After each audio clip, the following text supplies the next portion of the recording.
Hello, True Health Seekers, and welcome to another exciting episode of the Learn True Health podcast. You're in for such a treat today with today's guest. Before we get to the episode, I want to let you know that we are now on Patreon, that we just launched on Patreon. And what Patreon is, it's a place where you can go to support the Learn True Health podcast, and in return, I give you some great goodies.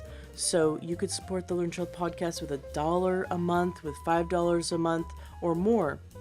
We even have a book club, and that's what I wanted to tell you about today.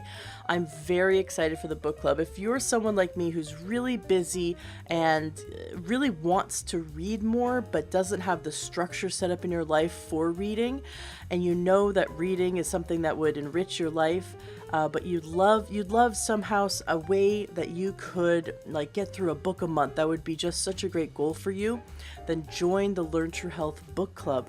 What I'm going to do is I'm going to send you a book, and I'm going to book the author as well to do a Q&A with us. And so as a community, as a Learn True Health community, those who join the book club will all read the book together. We have a discussion forum in our Patreon just for the Patreon members of the book club, and we can explore and talk about the different topics. And then we will have an intimate Q&A with the author. So I'm really excited about this because I'm so busy, and yet I really want to take the time to sit down and read more books. I love to digest all this wonderful information from these great authors. And I know you two are probably someone who's very busy but also loves learning and would love some kind of structure in your life to increase the amount of books that you're reading every year. And that's why the Learn True Health Book Club is so cool. It's going to be so much fun. I'm really excited about it. And of course, as a book club member, you will also be able to give me input as to what kinds of books we can vote on, what kinds of books, what kinds of authors. There's so many different avenues we could explore in terms of our health and well-being. And so I'm going to be picking the best books, the most interesting books, and the most interesting authors that we can learn from. So please go to Patreon, and within Patreon, look up Learn True Health and join the Learn True Health book club. Or you can go to Patreon. If you don't want to join the book club just yet, you can go to Patreon and you can support the Learn True Health podcast. It costs roughly $188 per episode for me to produce. That's between paying for all the equipment and software and our staff that help me run this wonderful podcast. So please go to Patreon and support the Learn True Health podcast. Your pledge makes a huge difference in continuing this work that I'm doing, which I absolutely love, and I love to help you guys. I want all of us to achieve true health, and that's the journey that we are on today. So go to Patreon, join the book club, or join at whatever membership level that you feel comfortable with supporting the Learn True Health podcast. And thank you so much for your support. I greatly appreciate it. Excellent. Well, enjoy today's interview. Welcome to the Learn True Health podcast. I'm your host, Ashley James. This is episode 222. I am over the moon excited for today's guest. She is a wellness activist and New York Times best-selling author. She has hung out with Oprah and Dr. Oz and really been around the block helping us to transform our health and transform the planet at the same time. She's the co-author of Clean Protein, who, if you've been listening to the last few episodes, you've heard Bruce, the other author, on the show. And I just thought it was so cool that we also have Kathy coming on the show, because her story is wonderful, and I just love what she's done with her health and taken that to a level where she's helping other people transform their health, and it also helps the planet. That's always a great byproduct of what you're doing with your life. Kathy, I'm very excited to have you here. Welcome to the show. Thank you. I'm so excited to be here. I love your show. Thank you. Well, I'd love for us to start by you sharing your story, because I think it's wonderful to hear how someone can start with their own journey and then take their journey to help others, and so it's just Mhm. this, it's wonderful what you're doing, very inspirational. So share with us what happened in your life that led you to become this best-selling author and wellness activist. Oh, thank you. It's funny. I never set out to do this. If you had talked to me when I was a teenager growing up in Doraville, Georgia, and said that I would be a clean protein activist, a food and wellness activist, I would have looked at you like you're absolutely insane because I was just a normal kid who loved barbecued ribs and burgers and pizza. And was a big part of my community, and we would have cookouts, and I never thought twice about food. I never thought about how it affected my body or the world or anything. And so um it's funny how you keep evolving as a human being and then the next right step kind of occurs to you. So I was writing about relationships. That's how I started my career in writing. I had written a couple of books on finding your right person in life and how to become more conscious and awake and aware in your relationship. And as I was writing a third book, I added in, work and volunteerism and meditation and different aspects of wellness. And as I was researching and working on things, I had realized that I didn't have much awareness at all around food. And I kind of realized that I'd been a hypocrite because I was talking about and encouraging people to wake up and think about the aspects in their relationships and in their work that would make them more conscious, more empowered, and more additive to the world. And I wasn't doing that in my eating, in my food sector of my life. And of course, we sit down and we have food 3 times a day, and I had zero awareness of it. So I challenged myself to start looking at the repercussions of my food choices, what they did to my body, my health, what it did to the environment, and certainly what it did to the animals. Because I was a big protein junkie, like everybody else I knew. I thought I need protein. I want to live long. I want to be strong. I want to be that kick-ass person who's just powerful and effective in life, and I just associated that with protein. And protein to me was synonymous with animal protein. So I think a lot of people, we think of protein as meat and meat as protein. They're interchangeable.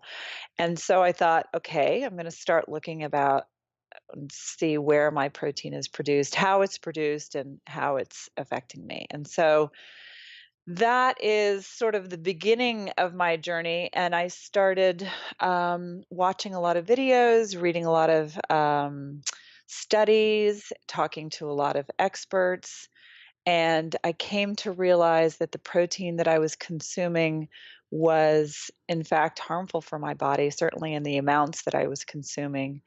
And it was contributing to a lot of environmental problems, from degraded soil to cutting down rainforests to creating climate change gases to polluting water to using up a lot of water, and to animal cruelty. And I'm someone, I don't want to be precious about thinking about those things, but in fact, these are things that are happening. They're things that are kind of coming to a critical point in our culture right now. So I challenged myself to be someone or become someone that was not consuming animal protein, certainly to the degree that I was. And so because I am essentially a lazy person. I'm not very good at,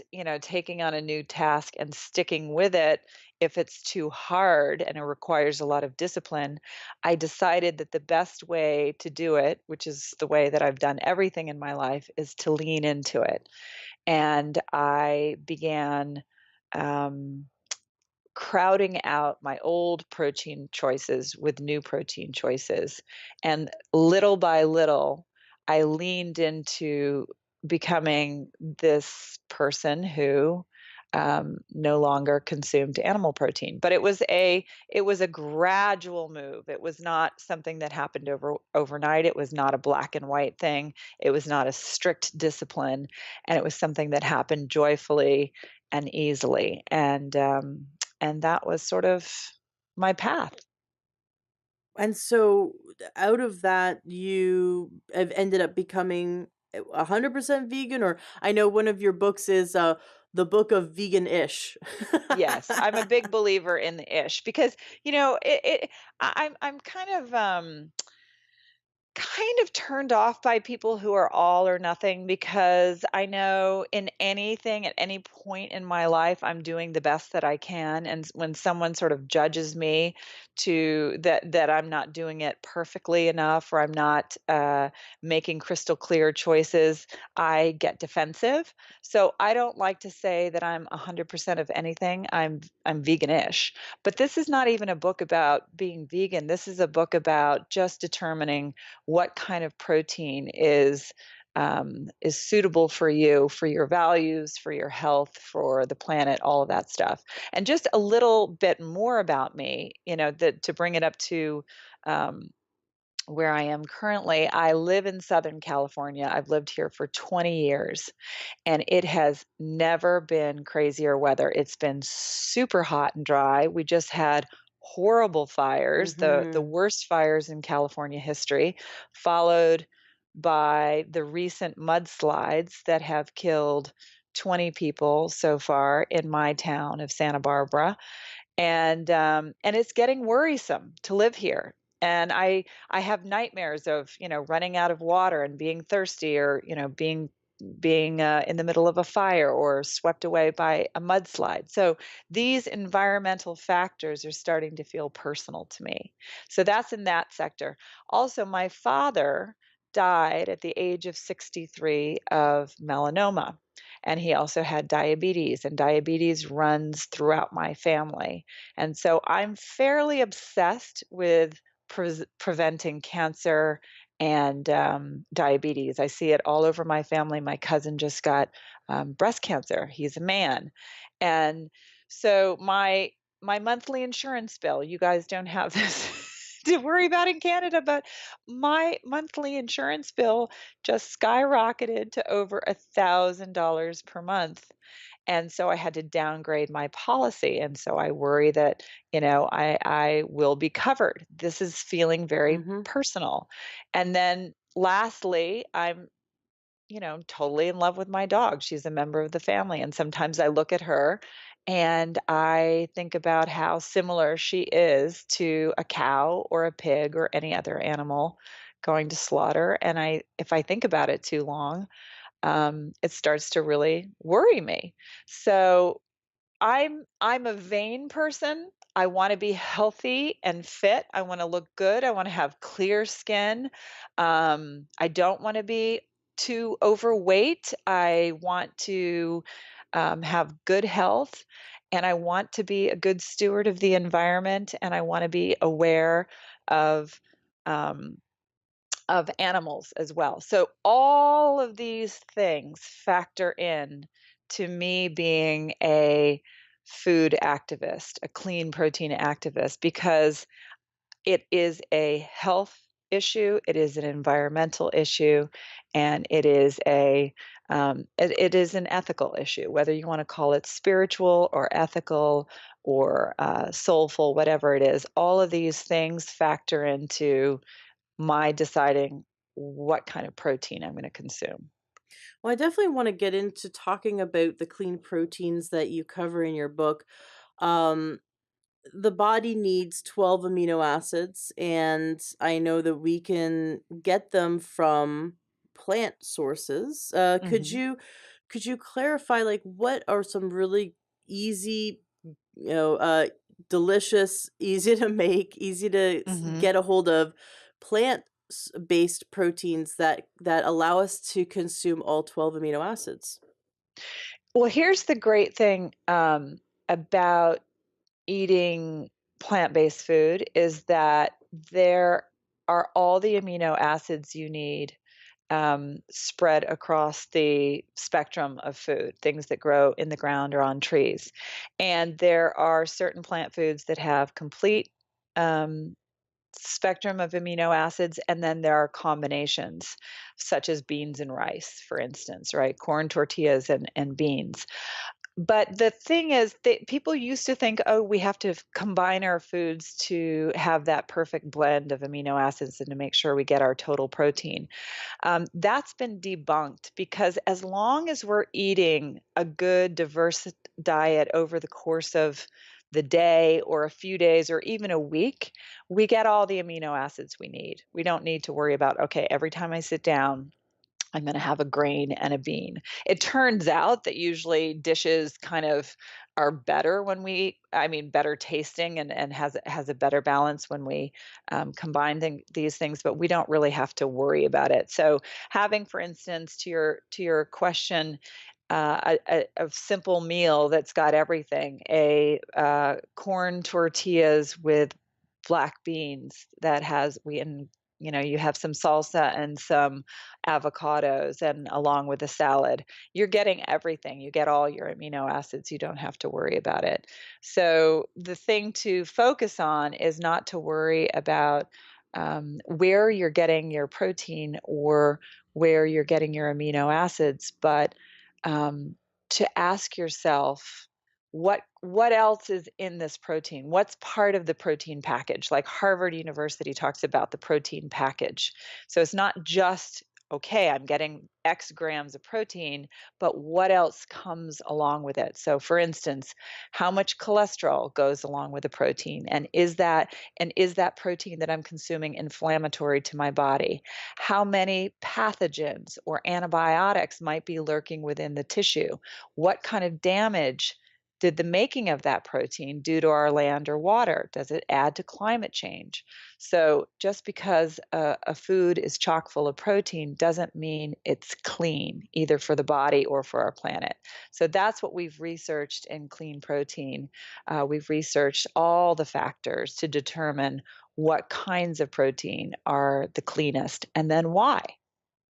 So when you say cleanest, you're referring to both clean for the body and also clean for the environment, Exactly, right? exactly. And for the body, so, everybody's sort of uh, uh, chimes in, well, where do you get your protein? What do you do about that? And we shouldn't be asking, where do you get your protein? We should be asking, well, where do you get your fiber? Are you sure you're getting enough fiber? Because fiber is, it acts like a scrub brush. It pushes the gunk and the toxicity out of your body. It keeps your weight down, it keeps your belly feeling full, and it slows down the release of glucose, blood sugar into your body so that your body uses it in a steady way. So if your protein doesn't have fiber in it, it's not cleaning your body. It's not clean. It's not what we would call clean body. So as nature would have it, proteins that are devoid of fiber are also loaded with fat and cholesterol and tend to have the pathogens and antibiotics and drug residues and stuff like that. So basically, we're talking about clean protein tends to be plant-based, things that grow in the ground or on trees, or things that are made from things that are grown in the ground or on trees. And the old protein, the dirtier protein, tends to come from animals. So we talk about making a shift away from the old resource of protein, which is animal protein, and toward cleaner sources, which are plant based. So, if someone chooses to do this shift, to start, maybe having meatless Mondays or Hmm. maybe choosing that one meal a day is going to have a vegetable based protein, or maybe two meals a day will be vegetable based protein and one will have an animal, and Hmm. they'll just experiment with easing into trying Hmm. on more choices. Like I Mhm. love that you said crowding out. Mhm. That's a terminology I learned from Joshua Rosenthal, the creator of the Institute for Integrative Nutrition. And Mhm. did you learn that from him, or did you get it from somewhere I else? didn't. I don't know actually where I got it. I just sort of started doing it with myself because I thought I'm just not good at discipline. As soon as you tell me not to have something, that's what I want. So I thought, I thought I'm just gonna put in so many healthy things in my diet or things that fill me up and satisfy me. And if I Mhm. still want that, piece of sausage and or bacon at the end of it, I'm gonna allow myself to have it. So I never said no to myself. I never said, "Oh, I'm never going to have another burger again." I never said, "I'm not going to have bacon." I never said, I'm going to not have cheese because I freaking love cheese. So instead, I thought, I'm going to experiment and I'm going to, try that veggie bacon and I'm going to try that cheese that's made from plant based sources. And if that satisfies me, or it satisfies me enough, then great. I'm going to rest there. If not, I'm going to just keep having what I'm having. But what happened, Ashley, is that it started satisfying me in a way that I was really surprised. Like I really started feeling good. I started feeling like, wow, this is not only doable but this is kind of preferable, because there was a feeling of triumph that I experienced, like, okay, I'm actually making my body healthier and I'm not contributing to some problems in the world, and it tastes really good. So I started feeling empowered by that. I ever since interviewing your co-author, Bruce, my family and I for January decided to go meatless, and so I stopped buying meat. We had meat in the fridge. We've Mhm. been eating for years, very like keto, paleo. So the thought of Right. carbs was kind of freaking me out. Right. And so I just, okay, we're gonna eat up the meat that's in the fridge. We're not gonna touch the meat that's in the freezer. Mhm. And we're gonna, because we buy, locally sourced organic. Like we're very conscious of that, at least. And I wasn't Right. gonna waste I mean, it's expensive and I wasn't gonna waste it. So Yeah. we ate it up. And then I started doing like lots of lentils and chickpeas and beans. Oh my God, the beans. And I've spent the last 3 days feeling like I'm an Oompa Loompa. I'm just gonna like roll around. I'm so bloated from all the beans. Mhm. And I know I've been soaking them. Like I know Mhm. the tricks, right? You gotta soak them for Mhm. a few days. I like sprout my lentils and my brown rice. I soak Mhm. everything Mhm. to rinse out the phytates, the phytic acid, which a lot of people can, can get Mhm. uncomfortable digestion from it. Yeah. And we were talking briefly before we hit record, and you said that that passes. So for those who are interested in following your program and just trying it out, Yeah. instead of thinking like, because I know how scary it is for people to go, I don't want to give up my meat. I'm not. So Yeah. we're not saying give it up, but we're saying Oh, no. try that. Now you have this whole new world, like you never thought that you could. Instead of Yep. having meat for one meal, have lentils or garbanzo beans, which are chickpeas, or Mhm. have and you will feel satisfied. Like I could not believe that I took what I learned from Bruce, which is from his book, your book, Clean Protein. Mhm. And I was like, okay, you know what? I'm gonna have, instead of, I would normally cut up some meat and put it in this dish. I'm gonna just put Mhm. some chickpeas in it, and we'll Mhm. see what happens. And I did what you said. I did the if I still feel like I need it, if I still feel like my Yeah. body is like craving it, I'll go find like some meat or whatever. I'll go Yep. like defrost it. But I'm not saying I can't have it. I'm just saying I'm gonna try more choices. And Right. we've spent the last week or so just in we feel really light. We feel really Mhm. good. Mhm. I noticed I'm actually feeling happier. I announced it to we have a Facebook group for the Learn to Health listeners, and I said I'm Mhm. feeling really like happy, like insanely happy. I woke up happy. I went to bed happy. I It's weird, have isn't you it? That have happens. is Yeah. that from avoiding meat for a few days? Well, you feel lighter and you feel healthier, and it gives you more energy. So I think when you've got more energy, that just makes you happier. Fiber does that. It like disperses the Mhm. glucose really steadily through you, so you don't have those ups and downs. You're not weighted down by the fat and meat, and your body sort of works hard to digest meat. We're Mhm. omnivores. We can certainly eat it for sure, and we can survive on it, but the body works a lot harder to deal with meat. So you're recovering faster. Like athletes who eat this way, they recover faster, and it's better for their athletic performance. So there have been studies that say people who are plant based are happier. So they don't know if it's because they're lighter on their feet and they just feel good about the results they're seeing and the level of energy they're experiencing, or if it's because they feel they're part of the solution in various issues, whether it's the environment or animal cruelty or whatever it is. But people do tend to report being happier, which is great. Interesting. It's yeah, it's something that people don't talk about, but I have to say it's it's probably the best thing I've ever done for myself, is to move away from the old sources of protein and toward clean protein.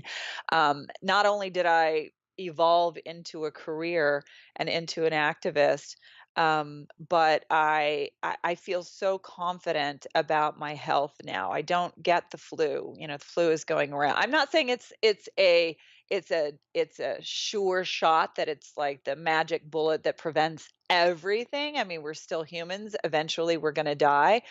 But the studies do show that people who are plant-based have a much stronger immune system. And I have to say, it's been so many years, I think 13 years since I've had the flu. And the blood labs are looking good, and I'm sure that people doing all kinds of diets, their blood labs look good, as well. But the long-term research, the research that shows that as we get into our 60s and 70s is very favorable for people who are plant-based. So that makes Mhm. me feel good. It makes me feel excited and happy and empowered to go the long haul through my life. How long have you been eating this way? It's been about 13 years now. And you It's haven't gotten the flu since? I haven't. I mean, I could. I'm not saying it'll last forever. I don't wanna jinx it, but, I mean, people are getting sick all around me, and I don't get sick. Um, and that's anecdotal, of course, but there Sure. are studies also that show that people who are plant-based have a very strong immune system. We all have the same amount of immune cells, but it tends to be stronger in people Mhm. who are plant-based. So Mhm. I'm pretty excited about it. Now you eat, primarily organic? I don't. I do when I can, but it's not always available. I travel a lot. I'm in airports. I am am back and forth to different cities. I eat out a lot. So of course I would say organic is superior. It's not always a choice, and it's certainly not a choice for affordability all the time. Sometimes it's just very, very expensive. So Right. that my priority is clean protein rather than organic. I mean, I'm aware of the dirty dozen. So, for instance, if I'm going to have strawberries, I wouldn't have strawberries that are not organic. If I'm at a restaurant and I'm looking at sort of, an acai bowl with strawberries and I know they're not organic, I would not have them. You know, but as far as I can, I do organic, but clean protein is the most important thing to me. I Got think it. that has the biggest effect for me. You Yeah. touched on 2 things I wanna talk about, which is eating out and saving money. Yeah. Yeah. But first, can you paint the picture and share what did you eat yesterday and what did you eat today? Like, paint the picture of what it looks like on your plate. Well, let's see. This morning I had what did I have? Oh, I had a plant-based yogurt. So it was yogurt made from cashews, with some chopped apple and walnuts. and that was my breakfast. I haven't had lunch yet, but I'll probably have a smoothie, and I when I do a smoothie, it's with coconut water and, um, frozen broccoli, frozen pineapples, frozen strawberries, all those are organic, and, a scoop of protein powder only because I have a crazy day and I'm rushing, and, so sometimes a smoothie is the best thing. Last night for dinner, I had my boyfriend is Dan Buettner, who is the founder of the Blue Zones. So I I have a guy who knows how to cook beans like nobody. So, um, so last night, what did we have? We had some rice with something called beer beans. And I think they're sort of kidney beans that were simmered in beer. And then we had some cream of broccoli soup. And that was so easy to make. We literally, you blend up some raw cashews in some water and it turns into a cream.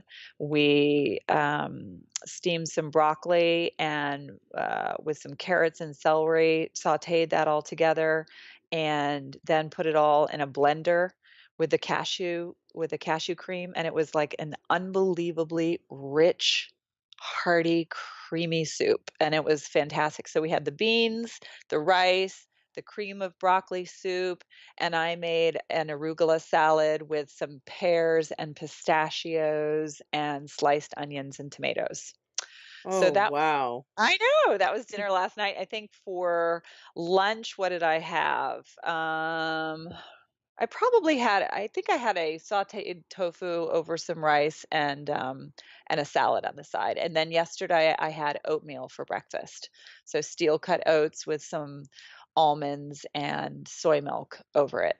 So Got it. believe me, I eat. I mean, it is shocking the volume of food that I consume. And that's, I think, the thing that I have, one of the myths we were going to talk about some myths is one of them is like, I'm going to be hungry eating that kind of protein. I eat so much food because I love volume. I love really hearty food.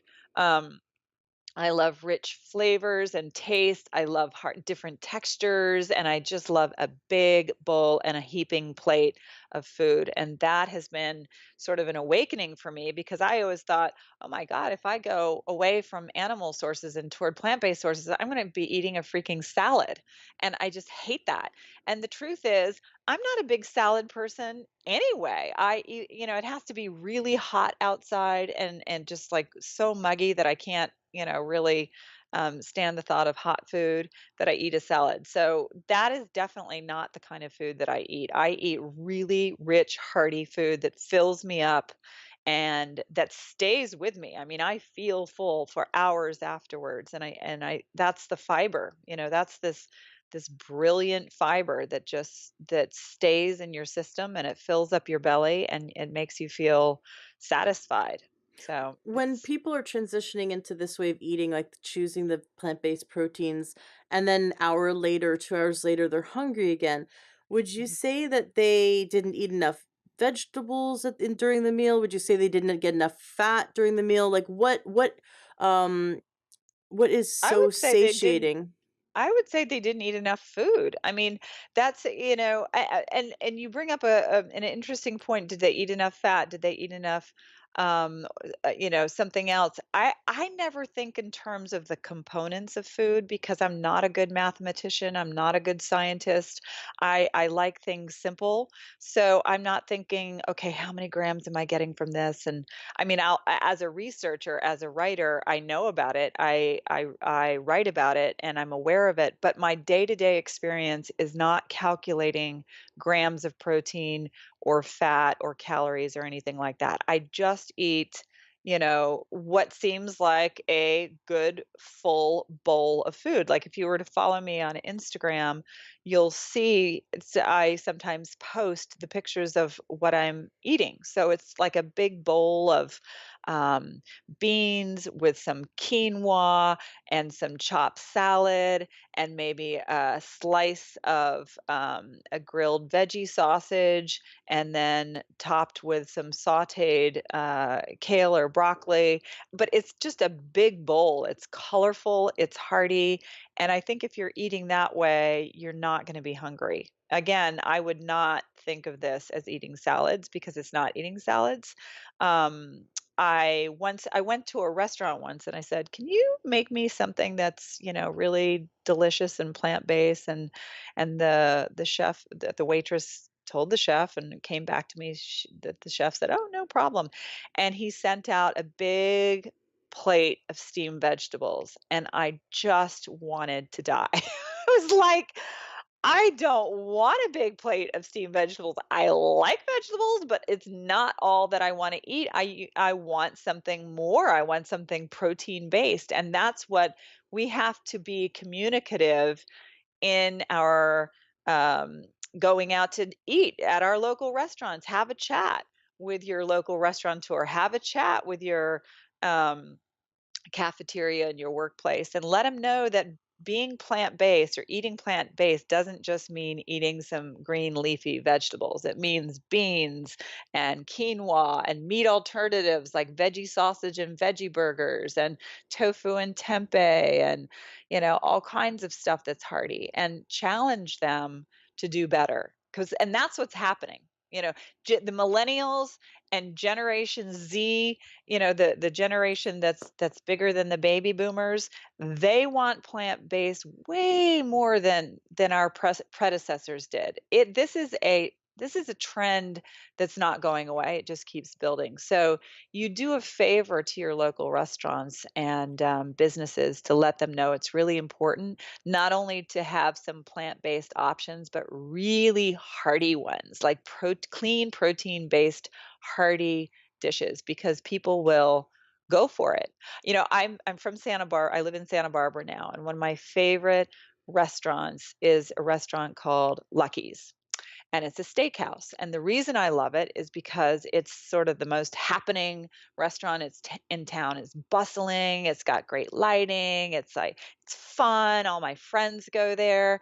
And so I talked to Leonard, who is the owner of the restaurant, and I said, "Leonard, I love coming here, but I'm so tired of having a baked potato and a side of vegetables. I wanna come here, I wanna give you my money, I'll have a glass of wine, I'm a good customer, but there's something called the veto vote, and that is if you have a group of friends, say you have 4 or 6 friends or a family, and even only one of you is plant-based, that group is gonna choose a restaurant that has something for everyone. I'm not asking that everything be plant-based, but like, how about something for me too?" And he said, "Kathy, we're a steak restaurant. We're not a vegetarian restaurant." And I said, "I totally get it. But I think more and more people, certainly younger people, which, that's the crowd you want to get used to because they're going to be your Mhm. customers for life. More and more of the younger generation wants plant based. Can you just try it?" And he said, "All right, I'll tell you what. I'll try it for a month." And so he took one of the favorite dishes there, which was a fish dish, and he did the same sauce, the same setup. I think it was like a miso glaze that he had over a fish on a bed of wilted spinach, and it was like this delicious thing. And he did it with grilled tofu instead. Well, do you know that that dish flew out of the kitchen? I mean, people ordered it all the time, and not, trust me, not vegans. It was basically people who, maybe they have meat every other day of their lives, but I'm feeling like eating something a little healthier tonight. Or, my doctor just told me I needed to lower my cholesterol, and cholesterol is only found in animal foods. So I'm going to try a little bit of plant foods. So that really was a good thing for him, and he wouldn't have done it had I not spoken up and consistently spoken up. And I think that is the clean protein activism that I'm talking about, is not Mm. only that we start to cook differently in our homes, but we start talking about it in our community, in the restaurants and businesses, so that the whole culture moves forward along with us. Hmm. I love it. I'm in this Facebook group. I've been in it for years. I'm not vegan, but I love this Facebook group. It's called Vegan Humor. And Oh. there was a vegan that, and they just take pictures of something funny, that's, and there was a Chinese restaurant, and they took a picture of the menu, and it said, vegan, right, choices, and it was like broccoli and chicken. And then Yeah. it was like I and know. then this Chinese restaurant thought being vegan is not eating beef. Like well, yeah, Right. you can have some chicken, Right. right? Yeah, And exactly. you just reminded me of that. It's so funny that some people really just we don't know, right? We don't know. There's a lot of ignorance around this. But I love what you're bringing to us is this concept that we have more choices. Because I mean, I turned to my husband this morning and I said, like, how are you doing? Like, how are you doing on the no meat thing? And he's like, I could eat this way for the rest of my life. He goes, I was just so sick of meat. He's like, I was Yeah. so sick of it. It was because he's allergic to poultry. So for Yeah. him, he ate beef and pork at almost every meal Yeah. for Yeah. years, and he was Yeah. just sick of it. It's just like, Yeah. I'm just done. I'm done with only having two choices. And so if we Yeah. get in this rut where it's like, oh, do you want chicken or chicken? And and And like, that you bring up an excellent point because most of us, certainly I grew up that way too. It's like you have chicken and rice or pork and and pasta. I mean, it's very kind of boring and monotonous, but when you challenge yourself to try different kinds of proteins, like the world opens up to you. You had no yeah. idea the food could be so interesting. Right. So we had friends come over, a friend who's a manager, a office manager for a naturopath, and she brought her 9-year-old, or sorry, her 7-year-old daughter, um, and I cooked. They brought over some like veggies and stuff, and to snack on, and I cooked them a meal. And she's like, "Well, I brought chicken. Do you want me to bring it in from the car?" And I said, "Well, you just leave it. We're just if you need it, bring it in, but just wait a second, Mm. right?" I'm thinking to Mhm. myself, like, if they absolutely hate what I cook, they could come bring their chicken in the house and we can Yeah. grill it or something. Yeah. And so I made this meal, this lunch that was so amazing. I mean, not to Uh, brag, but it was so amazing. brag. The 7-year-old went back for like seconds and thirds. She kept having more and more, and she turned to her mom and's like, "This is really good." And the mom was freaking Ah. out because she's going like, "What? You have to give me the recipe." And it's so simple. I made two dishes. I chopped up beets and sautéed them, and then because beets take a long time to cook, and so Mhm. after a few minutes of sautéing, I chopped up a cabbage and added that, Mhm. and then Turkish seasoning, Turkish spices, Mm. and some salt, and then put the lid on and let it just on low heat, just kind of let that cook for a while. And Mhm. then I took the beet greens and cut them all up. And what I did is I took 2 cans of, because I didn't have time to soak and Mhm. for like 48 hours my chickpeas. I Mhm. took 2 cans of chickpeas and rinse them well. A Mhm. can of coconut milk, so like the full fat coconut milk, right? Mm. And Yum. put that in with curry and extra you know uh Ugh. all the extra curry, curry and turmeric and black pepper, and some garlic, and let that simmer, because chickpeas, they take, at least 5 minutes. You want to cook them, right? Because Yeah. even if they've come from a can, you gotta cook them for a while. So I simmered them for a while, and then I added the beet greens to it. um Oh my god. and just basically the moisture, because I let it sit on the stove for a while, so the moisture Mhm. it thickened, like the sauce thickened, and so Mhm. it became this delicious, like curry coconut chickpea and beet Ugh. green goodness. And then the Ugh. other dish was just the beet green and the Turkish seasonings, and the cabbage. And then I served that up, and then of course the kids wanted noodles, so I made quinoa Ugh. pasta.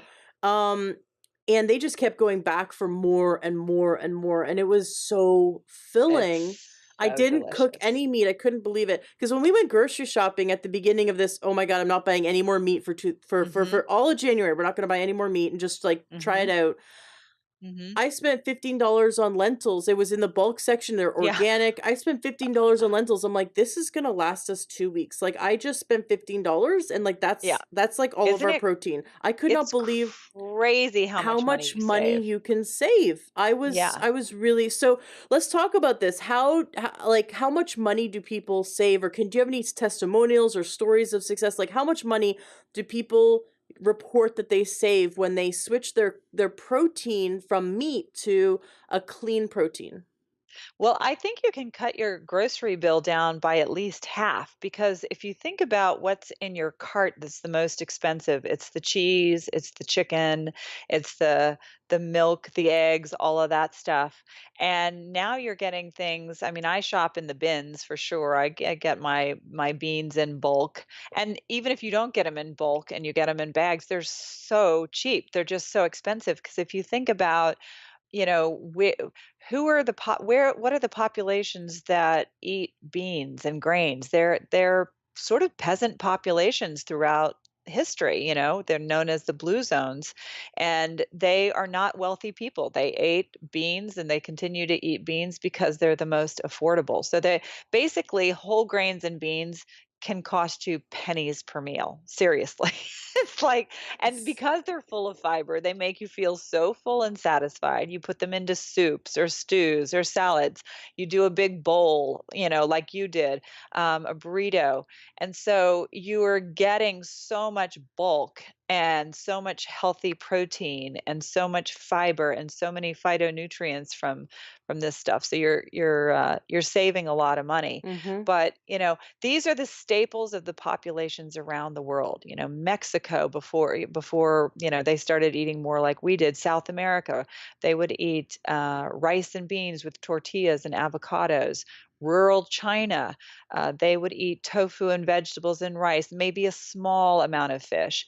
Lentils with rice and vegetables in India. So these populations are by no means wealthy, and they don't have the diseases of the wealthier populations. Mhm. So the true cost of eating animal food is more than just what you get at the grocery store, though. If you think about the annual cost of treating diseases, certainly in America, it's in the order of $1 trillion, a year, and the costs that show up in healthcare. So the Alzheimer's Association says that by 2050, caring for Americans with the disease will get up to over $1 trillion.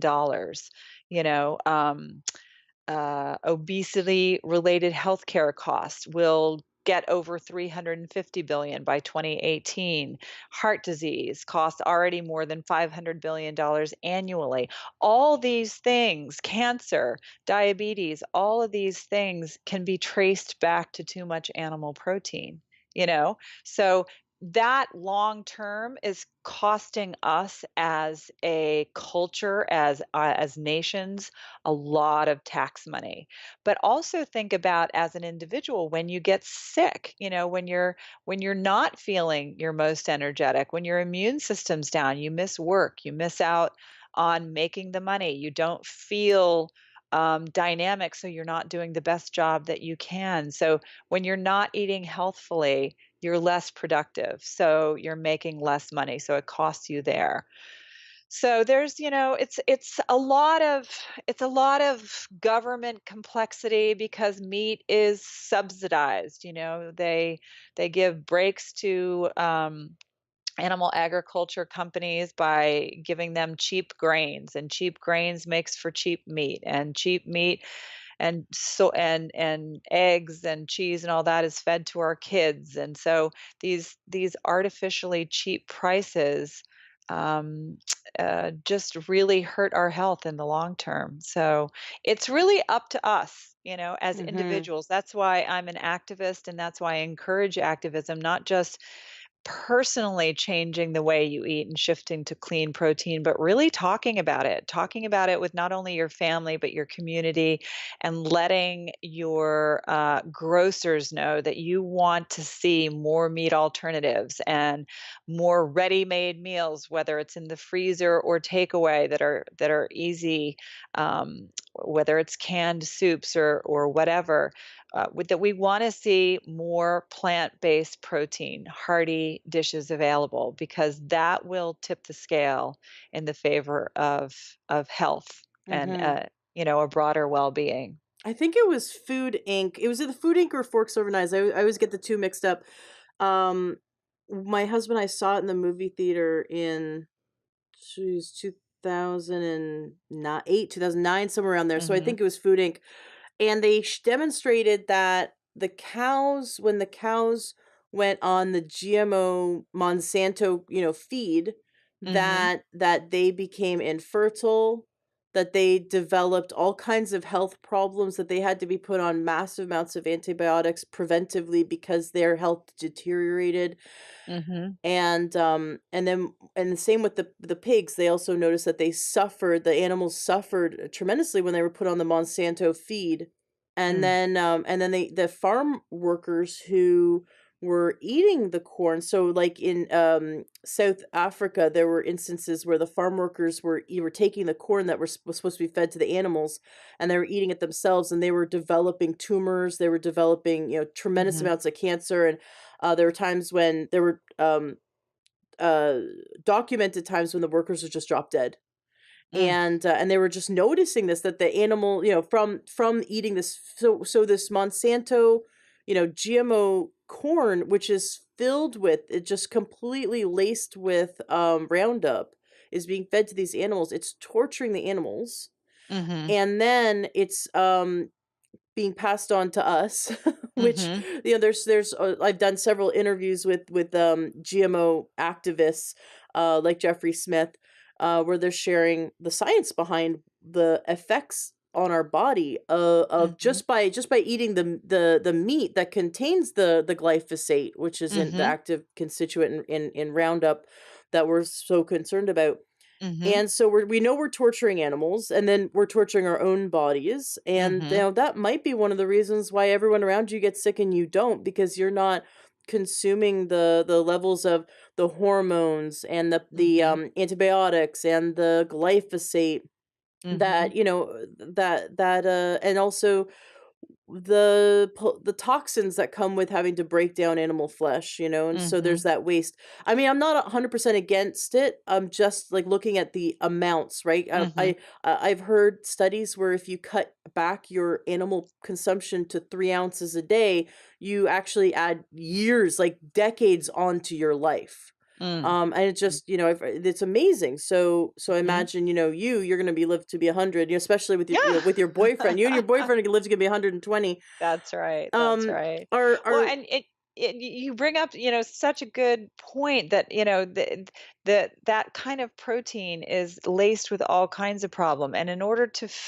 keep these animals alive long enough so that they get to a weight that is profitable to slaughter, you have to administer antibiotics, all kinds of antibiotics. So now we have a real serious threat called antibiotic resistance.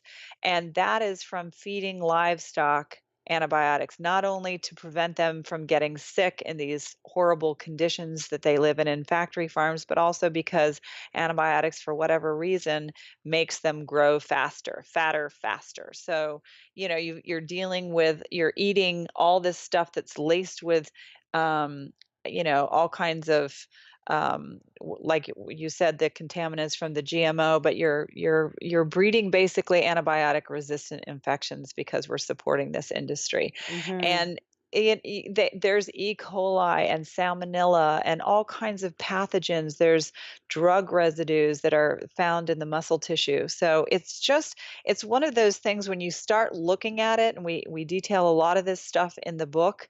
Um, you just think, you know what? I just want to get cleaner. I want to eat cleaner. And mhm, starting with protein, because protein is the building block of life. We all need it. It's essential, and it's also a national obsession. Protein. So let's start with protein, and let's get our sources to be cleaner. Let's experiment with meat alternatives, because mhm, the truth is, I do love a burger every once in a while.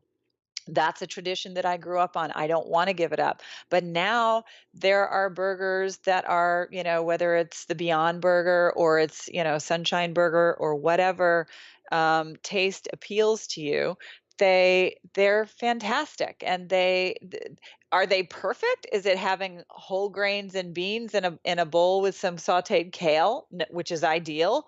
No, it's a tad bit processed, but just like pasta or bread is processed from grains. So, they usually have just as much or more protein than the animal meats, like the burgers and sausage and chicken and all that stuff, but they have zero cholesterol and they have very little saturated fat, and they still have lots of fiber to push the gunk through your system. So meat alternatives, I'm a big fan of that. I know a lot of health purists were like, they'll say, well, that's not real food. And I say it's better than the animal foods. I would opt for, the veggie burger or veggie bacon or sausage rather than the animal based one because it's cleaner. It may not be perfect, but I'm a believer in progress, not perfection. So Right. Now, I want I to choose better. right, I love that idea that, let's just choose progress. And so the progress for our plate could be a few starting out with a few times a week choosing a plant-based protein and just going from there and seeing what happens and Hmm. seeing how we feel.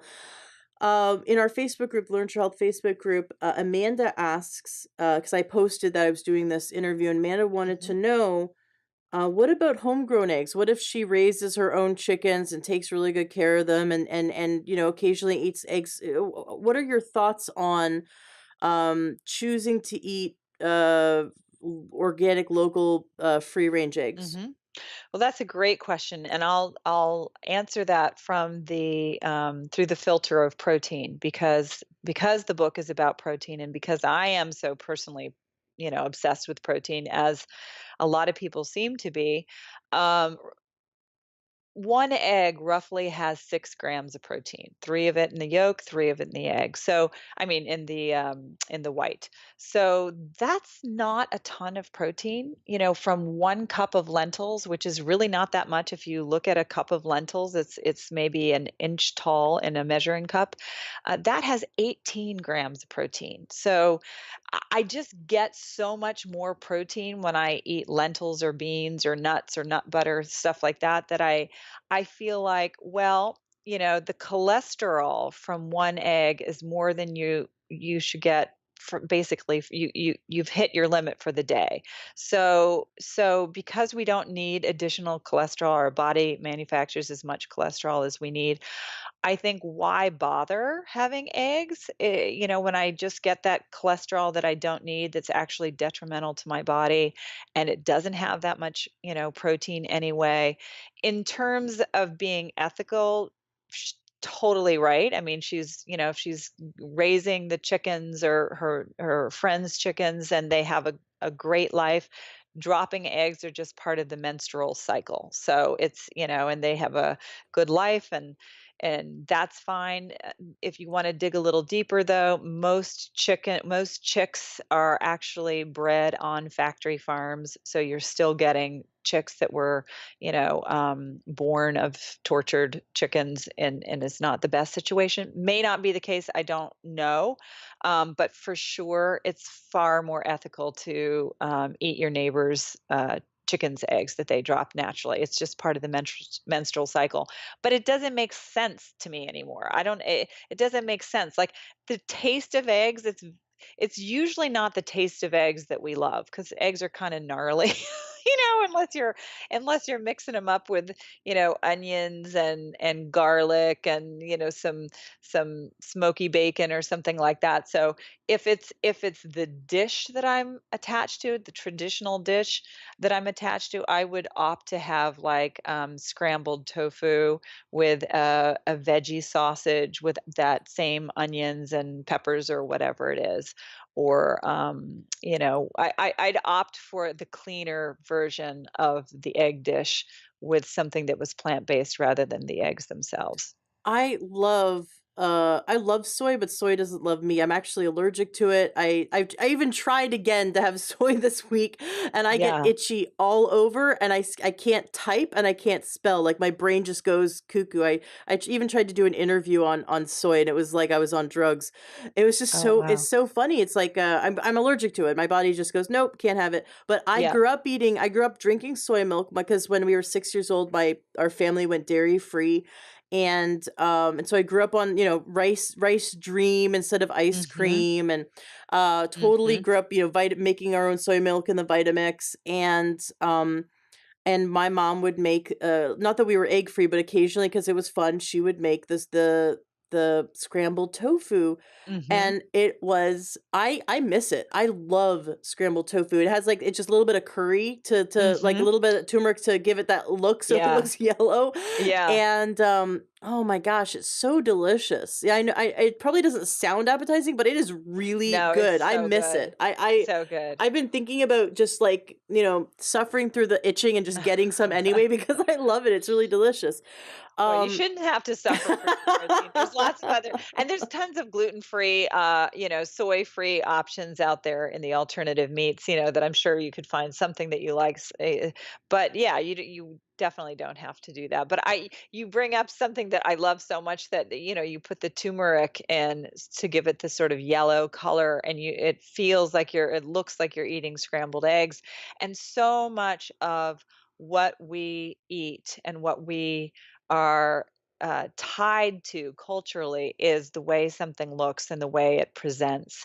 And that's really important. And I don't want to discount that because, having a pile of chicken wings at the bar with a beer, it feels like old times to us. It feels like connecting with our friends. And so does, come on over for burgers on the barbecue. So the good news is there's so many ways we can upgrade that, whether it's using cauliflower wings. They're great recipes online that you can do buffalo wings, but with cauliflower instead. And you can do the burgers with the plant-based burgers and the sausage with the veggie sausage as you move toward the healthier, more whole food options like beans and whole grains and things like that. But it's really important to honor your traditions. To honor the fact that this stuff appeals to me and I don't want to feel isolated. I don't want to just move away from my friends and family and everything that they're eating. Just Mhm. upgrade it a little bit. Just look for a cleaner source and the food, the meal, the menu item can present in the same way, but it's just healthier. Right. Gretchen from Learn to Health Facebook group wants to know, what do you consider the best source of vegan protein? Well, I'm a big fan of beans. Beans have been a staple around the world for most of human history, and not only because they're cheap and versatile and delicious, but because they're also high in protein.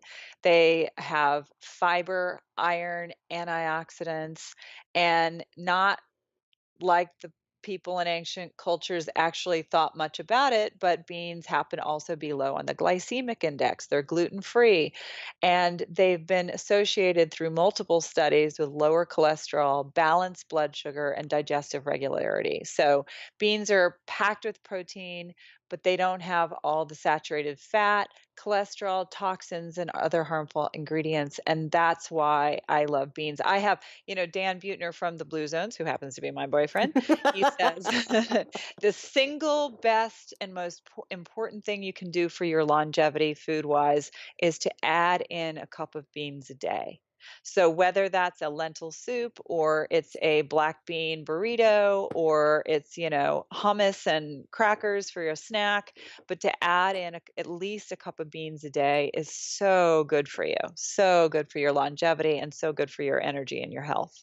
Did Now I'm just thinking of all the different blue zones. I guess Okinawans, they eat the soy is considered a bean, right? Yes, it's a soybean and it's a complete protein and Mhm. they eat tofu and edamame and you go to China or Japan, they have so many different kinds of tofu. I mean, we're very limited in what we have over here, but they have all kinds of, paste and blocks and thickness and cultured and fermented and different tastes that are nutty and delicious and so they have really taken soy to a whole new level. And for those who are concerned with soy, just to consider that, cultures for thousands of years who've lived on primarily soy as their protein and food source have really had very little to no heart disease and cancer. So there's a whole lot of studies that I'd be happy to share with you about soy. Now, saying that, I will say that you don't need soy. So if you don't like it, like you don't like it because you're allergic to it, totally valid, totally get that. And you certainly don't need it. But there's tons of other beans and legumes and nuts and seeds that you can enjoy for your protein sources. Back in episode 41, I interviewed Susanna McGee. She's a raw vegan athlete. And when I first interviewed her, I kind of went in totally like rolling my eyes, going, yeah, right. How can you be an athlete? Like, I was really naive. I'm thinking to myself, Mhm. there's no way you can be an athlete and not eat meat. You're just going to waste away. And she has been a vegan for years. She's actually in your neck of the woods. She's somewhere near Venice Beach, Mhm. and she won a Miss Natural Olympia, and she is a pro tennis player, and she also Mhm. teaches others to play tennis. And she gets most of her protein from pumpkin seeds. It's her favorite source of protein. She puts Mm. pumpkin seeds on everything, Oh, or wow. in her shake, in her pumpkin seed protein in her smoothie. She loves salads, and she loves making bowls of vegetables. So any kind of like bowl of vegetable, Yeah. with whatever, she's just like a handful of pumpkin seeds on that, and then in the salad, a handful of pumpkin seeds on that. So that's her, and when I looked at the back, I went to Trader Joe's, I bought some pumpkin seeds, I looked at the back, I could not believe how much protein is in pumpkin seeds. It Isn't it rivals. amazing? Yeah, it does. Seeds actually rival or have more protein than nuts. Mhm. Isn't that amazing? So, and they have more minerals than nuts, and they have less saturated fat, and they're also high in most amino acids, and some of them are excellent sources of omega-3 fatty acids. So, Mhm. seeds are something that sometimes we forget about, but they're really good. And chia seeds are wonderful. Oh my God, they help you feel so full, and they're full of omega threes. And flax is really good for you in terms of filling you up in omega threes and tons of fiber and antioxidants. So yeah, seeds are something that we should definitely include into our meal, whether we throw it into a smoothie, sprinkle it on a salad, have like you said, a pumpkin seed butter, or throw it into your bag as for a snack, whatever. It's just amazing. Seeds are so good. I wanna talk about how we can eat out, while eating clean protein, but first, for those who are maybe gonna take on this challenge and try it, how do we avoid what I'm going through right now, which Hmm. is, like, feeling so bloated from beans? Yeah. What do you recommend people do to make the transition smoother, to help their digestion? Should we, like, go get some Beano? Like, should we get some more digestive enzymes? What do you think we should do? Well, I have no stock in the company of Beano, but I will tell you that stuff works. It's really good. So those digestive enzymes, you just take, two of them. I when I first started transitioning this way, I would, take two of them at the beginning of every meal with the first bite, and it really helps you to digest the beans and all those kind of delicious plant-based foods. So, and that'll help you transition, so you don't feel bloated. And the bloated, it's all that fiber going through your system. If you think about it, think about the scrub brush. It's like really getting the gunk and the toxicity out of your body, and that's going to create a little bit of you know chaos in there for a while until you get nice and clean. And it's just know that it will pass. It's not something that will stay forever. And this is part of the process of cleaning out your body, and the Beano or an enzyme like Beano will really help. How can we any strategies for preventing us going into becoming junketarians? I know I've gone vegetarian in the past, and I was in my 20s, and every time I kind of did it, I Mhm. ended up eating like vegetarian Subway sandwiches and vegan Mhm. vegetarian pizza, and it just was like, that's still junk food. Junk food's still junk Yeah. food, whether there's meat in it or not. We need Yeah. to make sure that we don't go for the sort of too easy bad for us choices. Like I noticed I'm now navigating more towards the bread, like the gluten-free bread where though it's gluten-free, it's still bread. I don't want to like eat half a Mhm. loaf a day, right? Because we want something quick and fast and maybe we haven't figured out the new strategies for cooking this way, but we don't want to gravitate towards the junk food. So Mhm. what tips do you have to Mhm. help people transition to this clean Mhm. protein without going the route of processed food all the time? Mhm. Well, this is a great point because part of the process of going this direction is actually to keep moving forward. And if you do a diet of pizza and French fries and vegan donuts, you definitely will not only gain weight and lose energy, but your health will suffer also. So we don't want to eat that way. And by the way, whether you're eating plant-based or a meat-based diet, a paleo-based diet, you don't want to eat that way anyway. So it's not just plant-based. It's any time you want to consider staying as close to nature as possible, as close to whole grains, beans, green leafy vegetables, squashes, all things that are, as unprocessed as possible. Again, I'm a big fan of veggie burgers and veggie sausage and stuff like that, but you also want to eat the whole grains and the beans. So Trader Joe's, Costco, grocery stores, they all have now pre-cooked um, whole grains. They have uh, quinoa, which is actually a seed. It's not a grain, but it looks like a grain. It acts like a grain, and we use it like a grain. So they have pre-cooked quinoa, pre-cooked brown rice, pre-cooked oats, all kinds of things. So you don't really have to worry about soaking or boiling or cooking. They have pre-cooked beans, things like that. So it's easy. You can get some quinoa beans and some corn tortillas and basically you have a meal right there, you know. So I think in terms of when I go shopping or when I go out to eat, I think, okay, where am I going to get my healthy starch?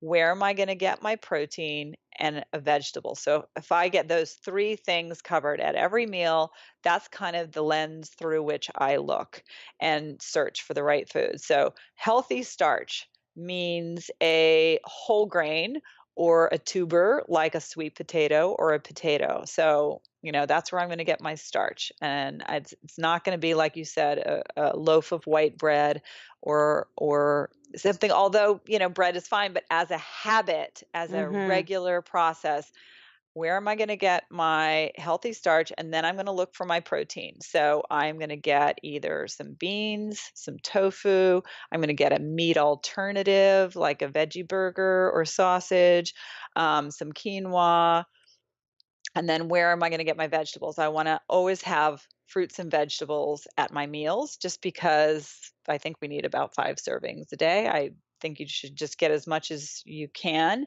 And so I always wanna make sure I'm getting some greens or something colorful, whether it's a salad or some kale or some, fruit or something.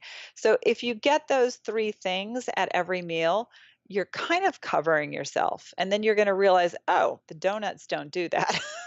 The french fries don't cover those 3 things. The pizza, not so much. Every once in a while on the fly, or if your kids, as a fun movie night on Friday night, great, but as a rule, healthy starch, clean protein, fruits and vegetables.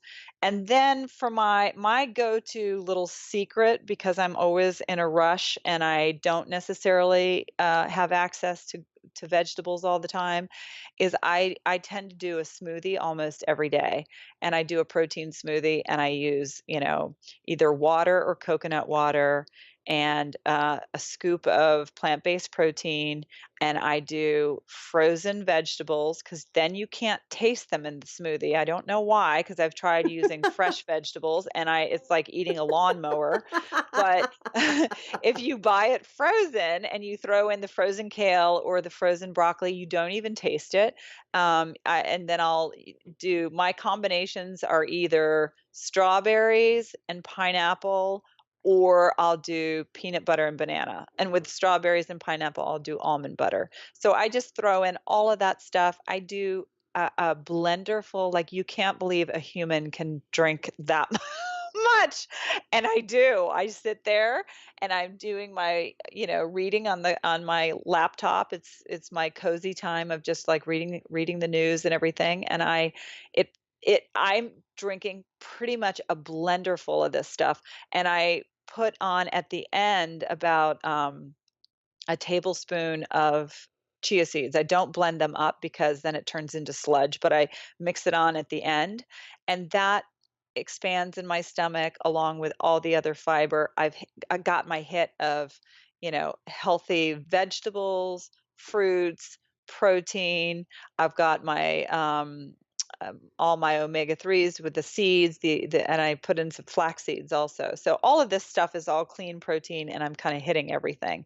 But otherwise, I look for the 3 things. When I go to a restaurant, check out the menu online to make sure that they have a good plant-based, clean protein option, and if they don't, it's like the veto vote. I'll tell my family or my group of friends, "You guys, you know what? I know you eat chicken, I know you eat steak, there's just nothing plant-based for me. Can we go to this other restaurant where everybody will be happy, Mhm. everybody will have something?" And that also sends a message to the restaurateur, and they wanna make their customers happy, and so as a community member, it's really good to reach out and let them know why you're making your decision not to go there, or to give them kudos because they've got a really great hearty plant-based option or 3, Mhm. and, let them know you appreciate it. I love it. Now, you said you travel a lot, you're really busy. If you're on the road or really on the go and you don't have a snack on you, what do you do? What I mean, is there a fast food restaurant that you do like, or a more I should say convenient Mhm. way to grab a meal that you like? Mhm. I always travel with, nuts and seeds. I travel with pumpkin seeds and almonds and peanuts, and you can pretty much get that anywhere. You can get it at a convenience store, you can get it at an airport if you forget, so I have stuff in my car. I always have that kind of stuff. Um, and then I have on my phone a list of fast food places or, restaurants that you're likely to find at an airport that, Mexican is always good because there's always you can always have a black bean burrito. I anywhere. I was just driving through rural Georgia over Christmas with my mom to go visit my brother, and we stopped at a Taco Bell. Ideal? No. But it was, I had a couple of tacos with black beans and some guacamole and some salsa, and I was satisfied. It's not ideal. I don't wanna eat that way every day, but if I'm on the road, it's a road trip and there's nothing in the middle of, a rural place, there's always a Taco Bell. You can stop at, all kinds of places that have the Panera's has a black bean soup, but you just make a little list on your phone or type something up so that you have it in mind, and you can always if your friends say, "Let's go out to dinner," check out what's in the neighborhood and just say, vegan food near me or plant-based food near me or something, and just make sure there's something on the menu. And I just travel with nuts and seeds all the time. Like, you know that you could probably go to any sushi restaurant or any like most Asian restaurants, you could get Mhm. something because, you could get veggie rolls, all kinds of wonderful veggie Yeah. rolls, or, they usually have a tofu or like a teriyaki Yeah. tofu option, that kind of thing. An Um, edamame for a snack, yeah, and yeah. Ethiopian food is great, Indian food is great with the lentils, the dal, Mm. which is lentils over rice, and so, yeah, ethnic food tends to be really good. But I go online, I Yelp it first, and I just, make sure that they have some options for me Got beforehand. it. So you so Mhm. you should check Yelp. There wasn't like a vegan app or anything, a clean protein app. That's a great idea. I should do a clean protein Yes, app, you but there is should. there's something called Happy Cow, and you can put in your city or zip code wherever you're going or wherever you live, and they will tell you what's around you. That Oh, and great. yeah, I Okay, mean all over the world, it's very useful. happy cow, got it. Mhm. I love Chipotle, Mm. and we normally would get like steak or chicken. Mhm. And it was, but my husband, my son, and I would all eat at Chipotle, and it was so expensive. Yeah. Our meal would come out to like $40 or something because we get double Mhm. meat, to Yeah. fill us up. Because that's, my old mentality was I need lots of meat to fill me up. And this time around, the past week we've had Chipotle, and we went in for Mhm. the vegetarian, which is it comes with guacamole. I was like, Mhm. wait a second, I get my guacamole free. Yeah. And I just stood over the woman and said, okay, no more beans, more beans. Uh-huh. Now I want more of the Uh-huh. other beans. Now more of the other beans, and Mhm. double vegetable. And she piled on the beans and the vegetables over the rice. Mhm. And then I went Mhm. for the pico de gallo. And then we got a big dollop of guacamole on top. And my husband and I, it cost less than $7. It was like 6.30 or something a plate, and it was Mm. so filling that we couldn't Mm. finish it, and we had to take it home and Mm. to eat it later. And I thought, man, this is great. Like, I mean, it costs so much more to add the meat to it, and I was so Yeah. full of they have the two kinds of beans, and it was I great. So know. So I good. I mean, So I don't good. want to eat out all the time, but I think we need these strategies, right? We need the strategies so that we don't go Totally. for the total junk food. Totally. And in our book, we have all kinds of strategies. In Clean Protein, we have the grocery shopping lists that are useful that you can add to or subtract according to what you like. We have some suggested meal plans. We have strategies for eating out. We have strategies for entertaining and having relatives over and going out to other people's houses, because this is all something that, you know, is ingrained in the culture. And as we as holistic people thinking about our health, the environment, and moving forward and being out front on this stuff, we're sort of carving the way. So we wanted Bruce, my co-author, and I wanted to make it very easy and give all kinds of tips and tricks on how to make it doable and practical. Nice. Now you have mentioned your smoothie. What should we look for when choosing a plant-based protein powder? Well, I look for first, you said the most important thing is that it's plant-based instead of whey. A lot of people think that whey is a grain, but it's not. It's dairy. So you want to I believe it or not, when I thought it's fields of whey. It just sounded like a grain to me, but it's dairy.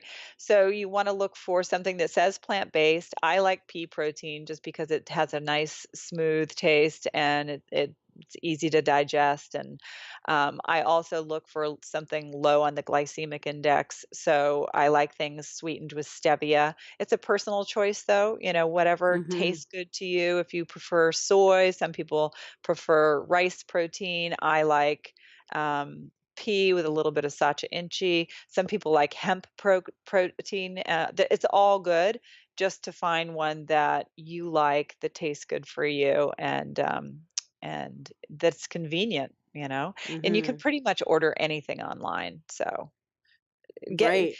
to experiment with your partner, your family, your friends. That's the fun part. Like just listening to what you made for your family the other night. I'm like, "Oh my god, that sounds so good. Thank you for sharing that with me.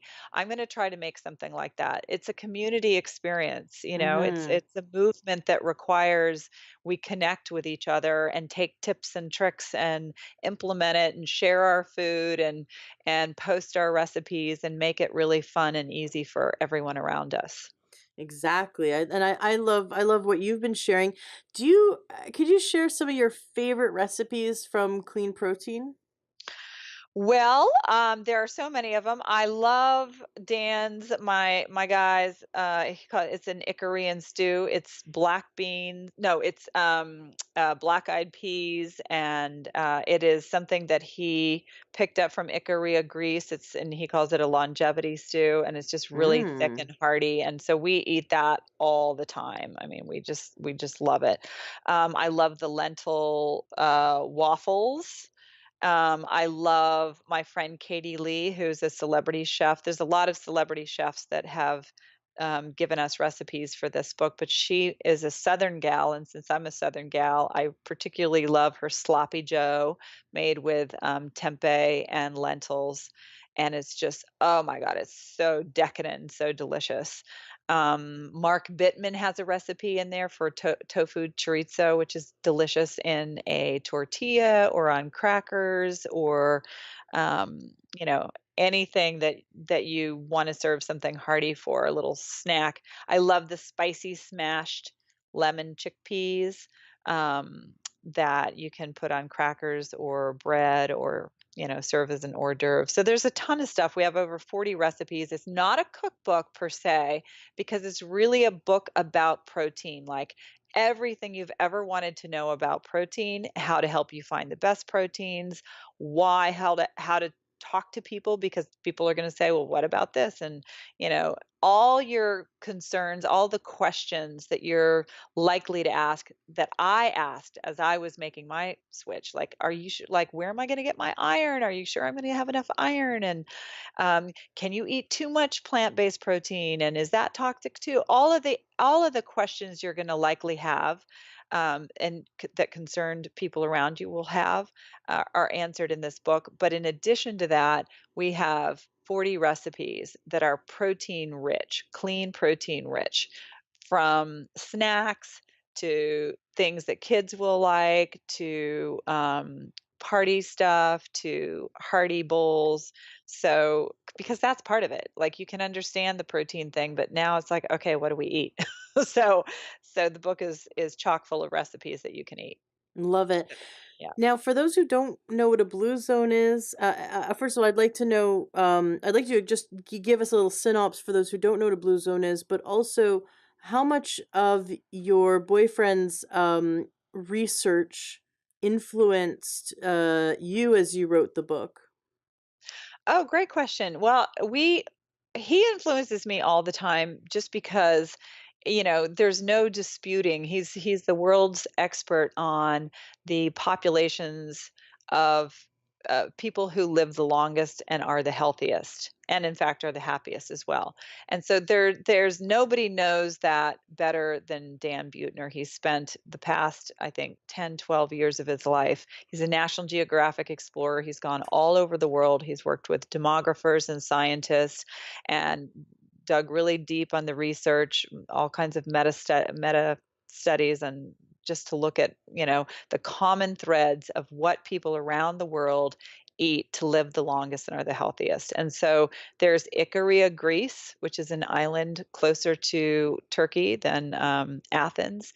There's the highlands of Sardinia, Italy. There's Loma Linda, California, believe it or not, because that's the home of the Seventh-day Mm-hmm. Adventist, and their religion tells them not to eat meat, for ethical reasons and health reasons. Then there is Okinawa, Japan, and their main sources are, like you said, soy. They eat sweet potatoes every day, Wow. and yeah, it's really interesting. And in Costa Rica, so they have a lot of tortillas and beans there, a lot of rice and beans and vegetables. And so the common thread with all these populations is that they eat a largely plant-based diet. Not 100%, just because they've not been motivated by, like, let's see how long we can live, and do this. Their environment dictates, except for the Seventh-day Adventists, their environment dictates how they live and what sustains them. And they usually live in very remote places, hard to get. There's no necessarily grocery stores, and they are very simple people, not necessarily wealthy people. So what's affordable, what can be grown in the ground or on trees, and it tends to be plant-based food. So that, for sure, has influenced me. I was plant-based way before I met Dan, but certainly his work continues to impress and influence me.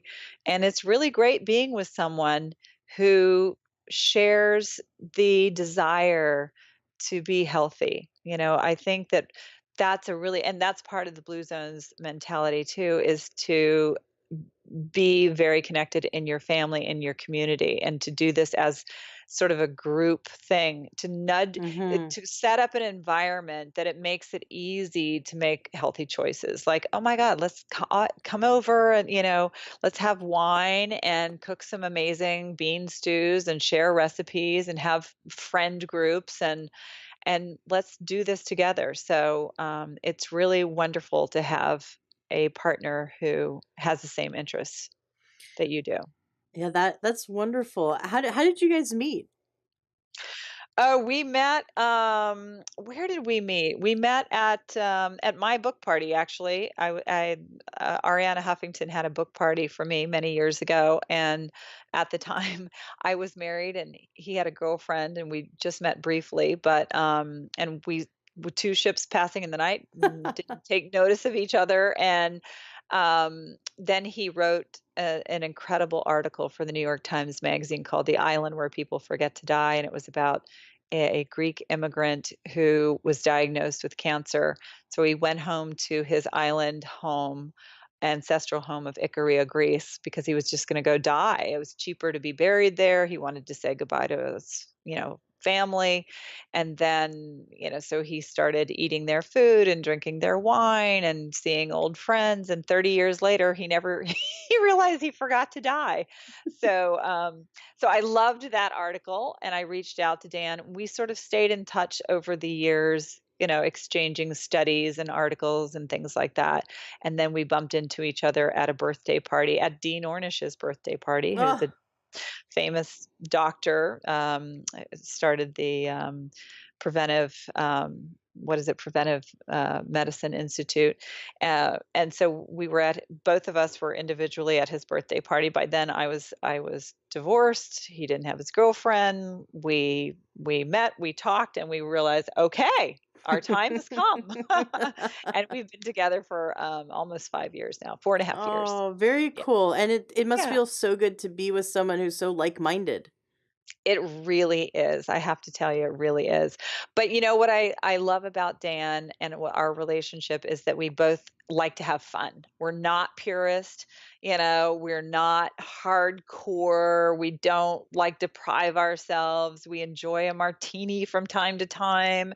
We love having people over for dinner. We're very social. So we're kind of on the same page with that stuff. We're healthy, but we have dessert from time to time. We have a drink from time to time, and we make eating healthy and living holistically a joy rather than a discipline. I love it. Does Dan think that if all those other blue zones were like Loma Linda, in that Loma Linda, the population, like you had mentioned, is such a large population of Seventh-day Adventists where they believe the body is the temple, and so they eat Mhm. very clean food, or they grow their own food, but they're very responsible with what they put in their body. And so as a result, they have the lowest rates of disease and they live the longest. Does Dan think that if the other blue zones would be more like Loma Linda and Mhm. more intentional with be having their protein be plant-based, does he think that those other regions, if they could, if they had the resources, like, because you'd Mhm. mentioned that, they're eating what they can. It's not that they're choosing Mhm. to be Mhm. less meat eaters. It's just the Mhm. people in those regions are poorer or don't have Mhm. access. They're farming their own foods. They're eating what they have Mhm. access to. But Mhm. if they had the resources and they did eat like Loma Linda, does he think that they would also have even less disease and even more longevity? Well, Dan is a researcher and he really relies on science. So I don't think he would not posit an opinion like that until he saw evidence. And of course, the populations around the world unfortunately are going in the other direction. So Right. it's kind of it's a sad thing to see, but I think it's people born after the year 1945 in these blue zones will not enjoy the longevity that their predecessors had because they have more access to more McDonald's. American types of foods. Yeah, Right. like meat and processed and sugary and fast foods and things like that. So the older people who ate traditionally in these places are, more likely to be centenarians, but people after the mid 1940s are not enjoying those longevity benefits. So would I say I think that they would do better if they were more like the Adventists? I think so, but my opinion doesn't matter. It's the science that matters. And, Right. that's why in clean protein we stick to the science. It's not an opinion, it's the science. It's like what's actually happening. Let's look at all the studies.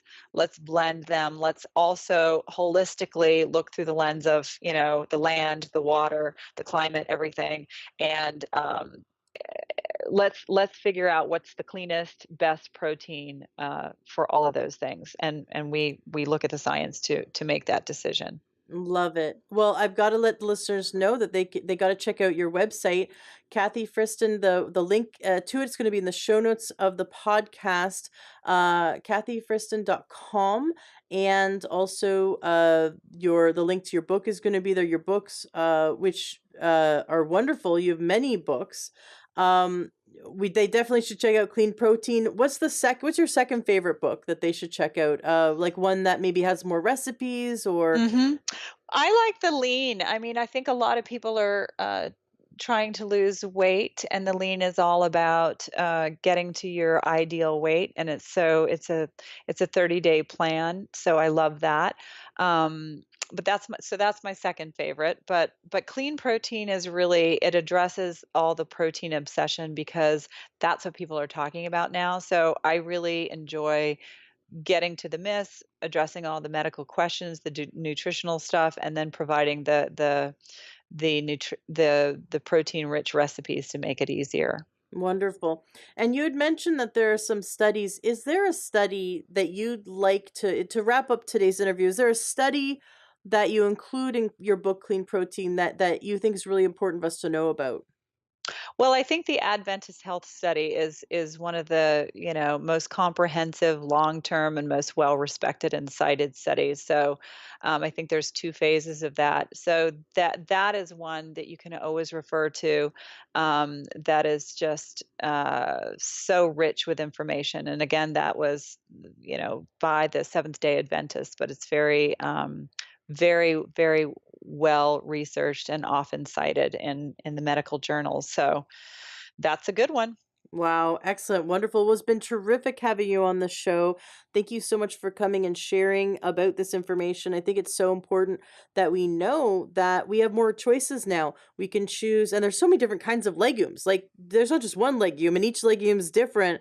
And there's so many different things we can do with it. We can really get creative in the kitchen with legumes, beans, nuts, seeds, and feel like we are satiated, feel like we're full and getting all the nutrients we need at such a fraction of the cost in terms of what we have to pay for our long-term health care and what we have to pay for our grocery bills and the cost on the planet. So it's really a win-win-win. And I'm glad that you are being the activist, and maybe some of our listeners will become activists as well and do what you said, to call up their local restaurants and ask them to include clean protein options. Was there anything you'd like to share with the listeners to wrap up today's interview? I would say to lean into it and make this fun and enjoyable because that's what's sustainable. Give yourself a break. Don't make don't do a hard start. Just lean into it, enjoy yourself, and consider progress rather than perfection. I want to tell you about something I really believe in, which is nutrition. On my show, I get to talk to specialists throughout the entire health universe: chiropractors, herbalists, naturopaths, mental and emotional health coaches, and licensed healthcare providers. Amazing pieces to the puzzle we call health. All of these, of course, are supposing that you're actually eating. We, we eat to get all the raw building blocks our body requires. And that's where the problem starts. There's no more food in our food, right? I think everyone knows about the deficiencies in our soil that our food is grown in. those deficiencies are passed down to us unless we can supplement. Which brings me to takeyoursupplements.com. These people work with my go-to doctor, my go-to naturopath, for all my supplements. I've used them for 7 years. My family and I love them. They work. And if you'd love to address your nutrient deficiencies and figure out what supplements are right for you, then you definitely want to go to takeyoursupplements.com. You put in your information, and within 24 hours, one of their health coaches contact you, and for free, will talk with you and figure out exactly what supplements are best for you, the highest quality for the lowest price that fit into your budget and address your nutrient needs. They're amazing coaches. I've known them for years. I love them. They're wonderful people. They have a huge heart, and they really want to help you to dial in your supplements and your diet and your lifestyle to achieve your health goals. So go to takeyoursupplements.com and put in your information now. That's takeyoursupplements.com. You will be very happy you did.